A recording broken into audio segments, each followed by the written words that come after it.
অচিনপুর জঙ্গলে শিয়াল, বাঘ আর সিংহছানা একসাথে ফুটবল খেলছিল। কিছুক্ষণ খেলার পর বাঘের ছানা বলে, বল্টু, সিংহ, আজ আমি গেলাম। আজকে আর আমি খেলবো না। আমার বাবা কুরবানির জন্য বড় একটা গরু কিনেছে।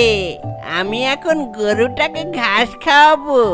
আচ্ছা বল্টু, সিংহ, তোদের বাবা কি কোরবানির জন্য গরু কিনেছে? বাঘছানার এমন কথা শুনে শিয়ালের ছানা আর সিংহর ছানা মাথা নিচু করে থাকে। এটা দেখে বাঘছানা বলে, কিরে, তোরা মাথা নিচু করে আছিস কেন? ও আচ্ছা, মনে পড়েছে, তোরা তো আবার গরিব। তোমরা তো কোনোদিন কুরবানি দিতে পারো না। শোন বল্টু আর সিংহ, তোরা যদি এই বছর কুরবানি না দিস, তোদের সাথে আর আমি বন্ধুত্ব রাখবো না। আমার একটা স্ট্যাটাস আছে না, তোদের মতো গরিবের সাথে আমি আর খেলবো না। আমি গেলাম রে। আমার বাবা 4 লাখ টাকা দিয়ে মস্ত বড় একটা গরু কিনেছে। সেই গরুকে আমি এখন মাঠে ঘাস খাওয়াবো। এ কথা বলে বাঘছানা সেখান থেকে চলে যায়।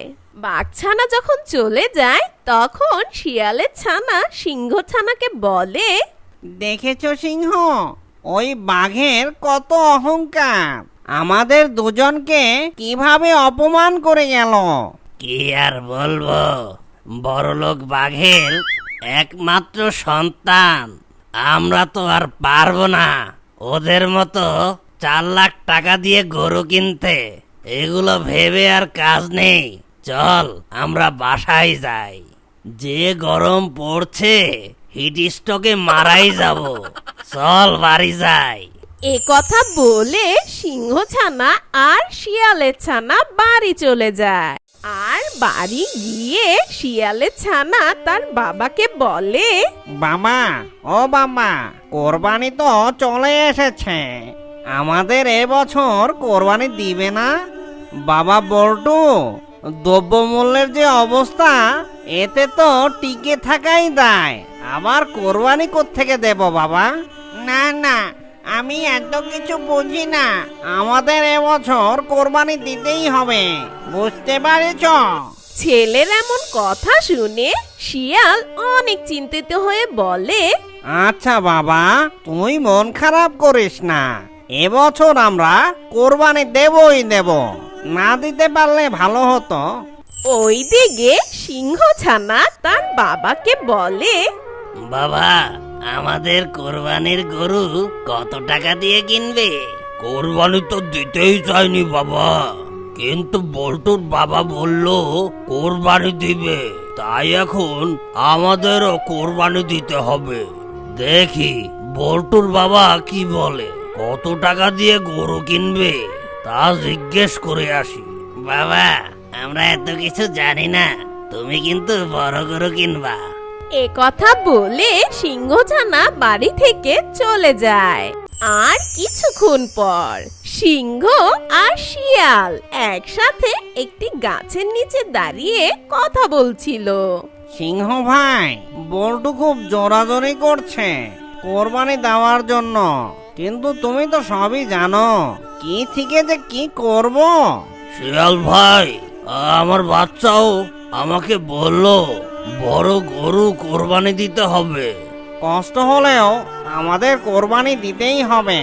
চলো আমরা বাজারে যাই, অল্প টাকার মধ্যে একটা গরু কিনে নিয়ে আসি।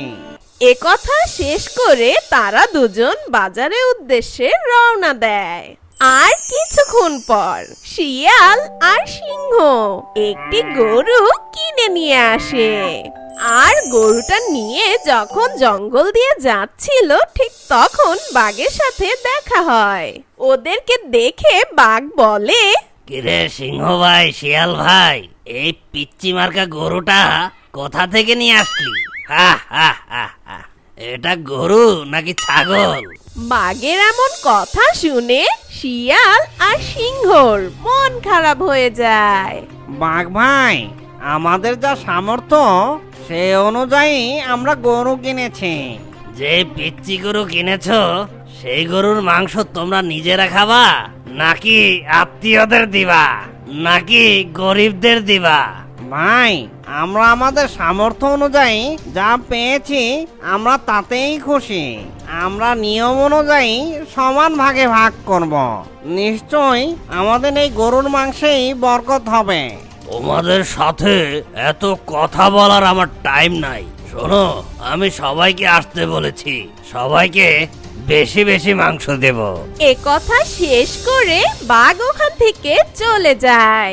আর কিছুক্ষণ পর শিয়াল ছানা আর সিংহ ছানা তাদের গরুটা দেখতে চলে আসে। বাবা, ও বাবা, এত ছোট গরু কোত্থেকে আনলে?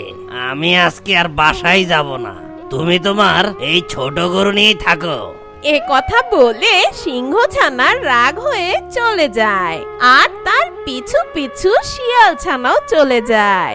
তখন ওরা দুজন জঙ্গলের মাঝে গিয়ে সিংহ ছানা শিয়াল ছানাকে বলে, দেখেছো বল্টু, বাবাকে এত করে বললাম বড় একটা গরু কিনতে, তা না কিনে একটা ছোট গরু কোত্থেকে ধরে নিয়ে এসেছে।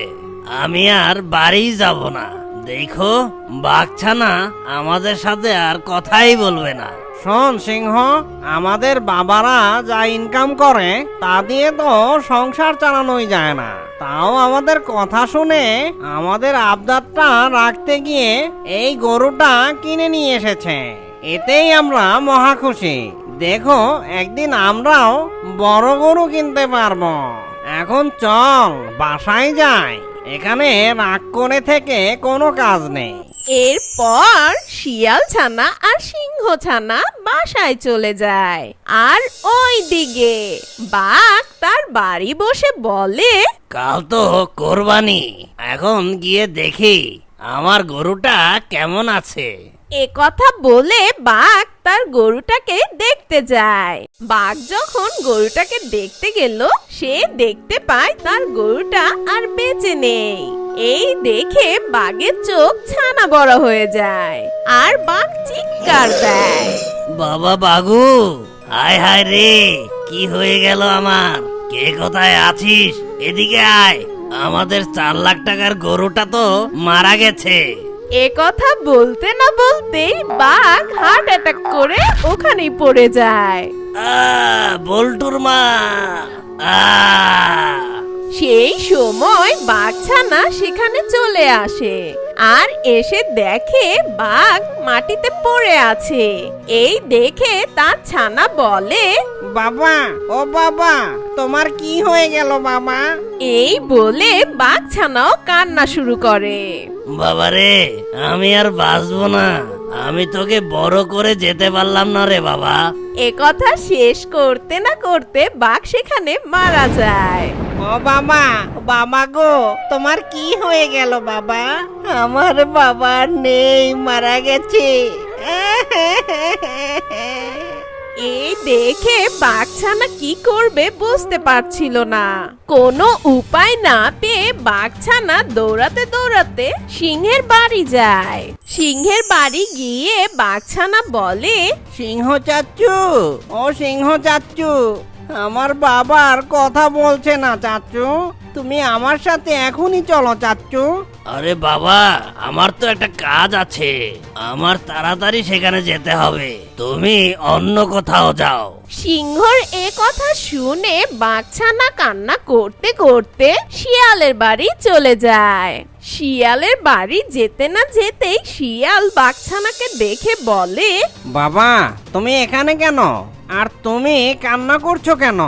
শিয়াল চাচ্চু, ও শিয়াল চাচ্চু, আমার বাবা আর কথা বলছে না, তুমি আমার সাথে চলো না প্লিজ। এ কি বলছো বাবু? তাড়াতাড়ি চলো।